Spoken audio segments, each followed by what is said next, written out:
बचपन से हमारी सबकी ये प्रोग्रामिंग करी गई है, बचपन से ही, कंपटीशन की और कंपैरिजन की।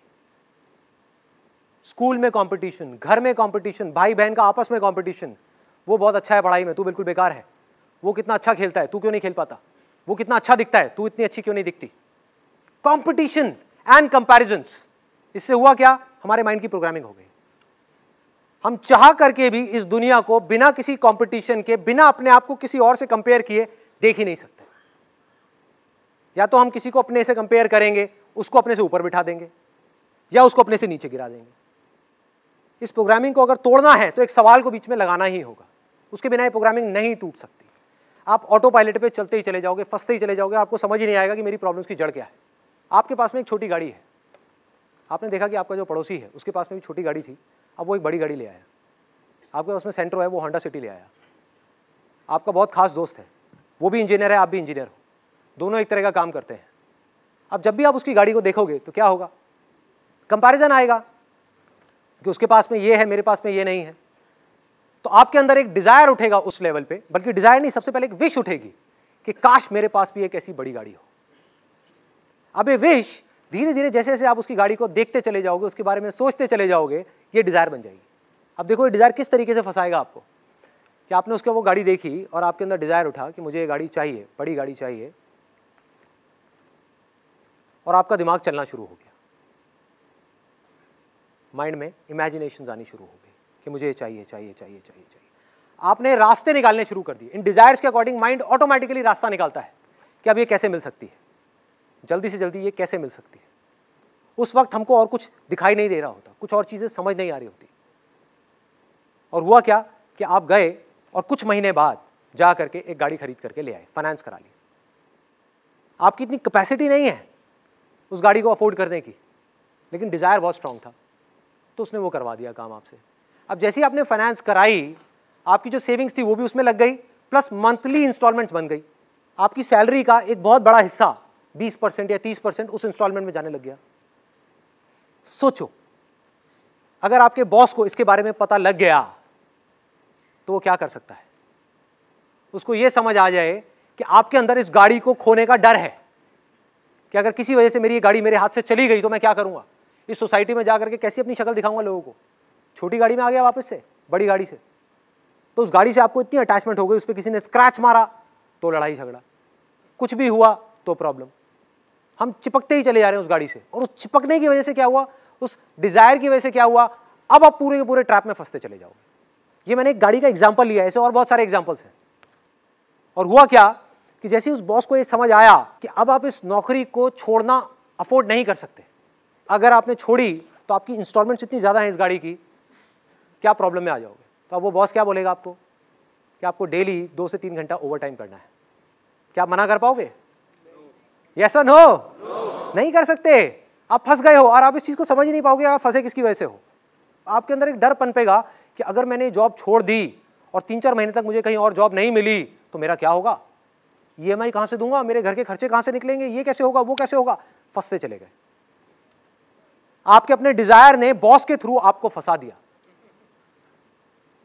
और उसके बाद में जैसे जैसे आप आगे बढ़ते चले जाओगे, वहां पर जितना आपका टॉर्चर होगा, वो टॉर्चर आकर के आप कहां निकालोगे, अपने घर पे, अपनी फैमिली पर गुस्सा करोगे। तुम्हें पता नहीं है मेरे पे कितना प्रेशर है, मेरे पे कितना स्ट्रेस है। इस स्ट्रेस को क्रिएट किसने किया? जहां आपके डिजायर्स की वजह से आपने अपनी चादर से ज्यादा पैर फैलाए, प्रॉब्लम शुरू। अब सोचो इसमें करना क्या है, इस सिचुएशन से कैसे निकल सकते हैं। कि जिस वक्त हमारे अंदर ये डिजायर उठे कि मुझे भी ये बड़ी गाड़ी चाहिए या कुछ भी चाहिए, तो अपने आप से रुक करके पूछना है, क्या सच में मुझे चाहिए, या सिर्फ कंपैरिजन की वजह से, कंपटीशन की वजह से मैं अननेसेसरी अपने ऊपर एक प्रेशर क्रिएट कर रहा हूं। Do I really need it? जहां आपने सवाल पूछा, आप इस पूरी की पूरी प्रॉब्लम से 1 सेकंड में बाहर आ गए।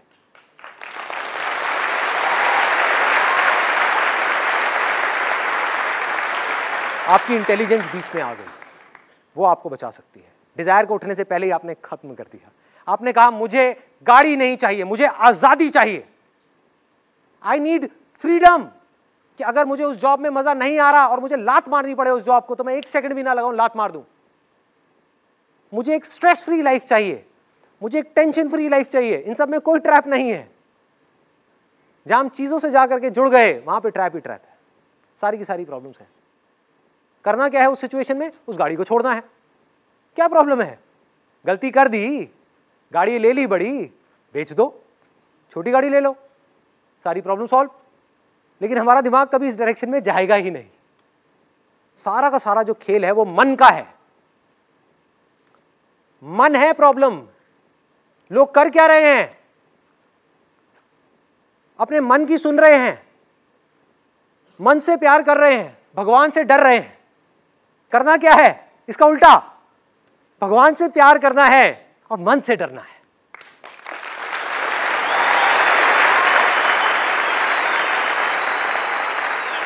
ये मन है जो हमको फंसा रहा है। ध्यान से पकड़ो। बीमार हो गए, ये मत सोचो कि बीमार हो गए और जाकर के भगवान के सामने बैठना है। ये सोचो कि मैं बीमार क्यों हुआ। क्योंकि जब मैं किसी शादी में गया या जब जाता था कहीं पर भी, तो इतना सारा खाना देख करके मुझसे रहा नहीं जाता था। मेरा मन करता था कि मैं सब कुछ खा लूं। तो हमने क्या किया? अपने पेट की भूख को मिटाने की बजाय अपने मन की भूख को मिटाने की कोशिश करी, जिसकी भूख कभी मिट ही नहीं सकती।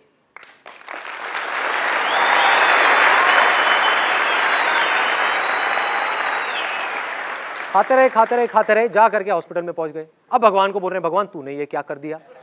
अरे वो भी हंसता होगा, कहता होगा भाई कर क्या रहा है तू, देख तो सही तेरा मन तुझसे क्या करवा रहा है। इस मन को वश में करना है। मन क्या है? डिजायर्स और अटैचमेंट्स, दैट्स इट।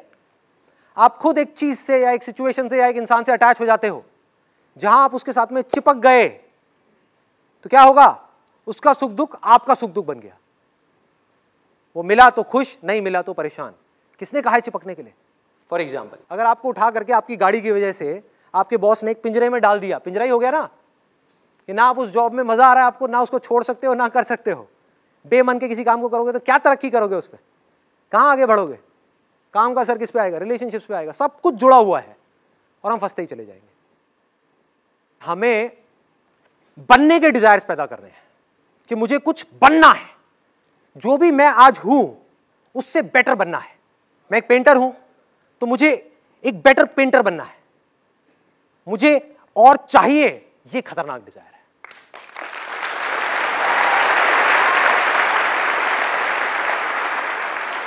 मेरा सिंपल सा मोटिव ये है कि आप एटलीस्ट कुछ क्वेश्चंस पूछो। साइंस क्या है? It's all about questioning. अगर एक सवाल नहीं होता तो आज साइंस नहीं होती। एक आदमी आराम से पेड़ के नीचे बैठा हुआ था, उसके पास में एक एप्पल गिरा। सर पे गिरा था या पास में गिरा था? सर पे गिरा था। जहां भी गिरा था, सर पे गिरा, पास में गिरा, एप्पल गिरा। उसने देख करके पूछा कि एप्पल नीचे क्यों आता है, ऊपर क्यों नहीं जाता? Law of gravity was born in that particular moment. Question क्या है? एक डिजायर है। एक डिजायर है कुछ जानने का। जो आपने पूछा ना, किस तरह के डिजायर सही है, किस तरह के नहीं है। Questioning is also a desire which will lead you down to intelligence, जो आपकी इंटेलिजेंस को बढ़ा देगा। और एक डिजायर है चीजों का, जो आपकी इंटेलिजेंस को कम कर देगा। एक क्वेश्चन पूछो कि हम ये कर क्यों रहे हैं, कि मैं अपने पड़ोसी की गाड़ी को देख करके ये क्यों चाह रहा हूं कि मुझे भी वो गाड़ी चाहिए। ये मेरा अपना डिजायर है या बचपन से मेरी ऐसी कंडीशनिंग हुई पड़ी है, बचपन से मेरी ऐसी प्रोग्रामिंग हो गई है, competition competition competition, comparison comparison. क्या उस गाड़ी में बैठने के बाद में बहुत मजा आने वाला है? क्या वही जिंदगी है या जिंदगी कुछ और है? पिंजरा जैसा मर्जी हो, सोने का भी हो, है तो पिंजरा ही ना भाई। किसी भी चीज का डिजायर एक सोने के पिंजरे के जैसा है जो हमको कैद कर देता है। क्वेश्चन पूछने का डिजायर बढ़िया है, आपकी इंटेलिजेंस को बढ़ाएगा। किसी भी काम में आपको एक्स्ट्रा ऑर्डिनरी होने के लिए आपको क्वेश्चंस पूछने ही पड़ेंगे। बिजनेस में आपको डेली 1000 बार सवाल पूछने पड़ेंगे कि मेरे कस्टमर्स को क्या चाहिए, क्या चाहिए, क्या चाहिए। उनकी रिक्वायरमेंट को समझना है, अपने आप को बेटर बनाना है। जिसकी सवाल पूछने की आदत है वो किसी भी फील्ड में चला जाए वो कामयाब हो जाएगा।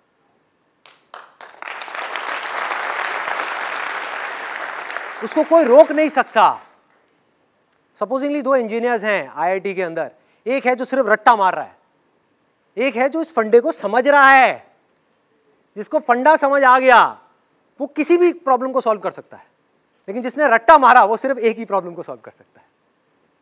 जिसने रट्टा मारा उसका दिमाग ऐसे है, घोड़े की तरह।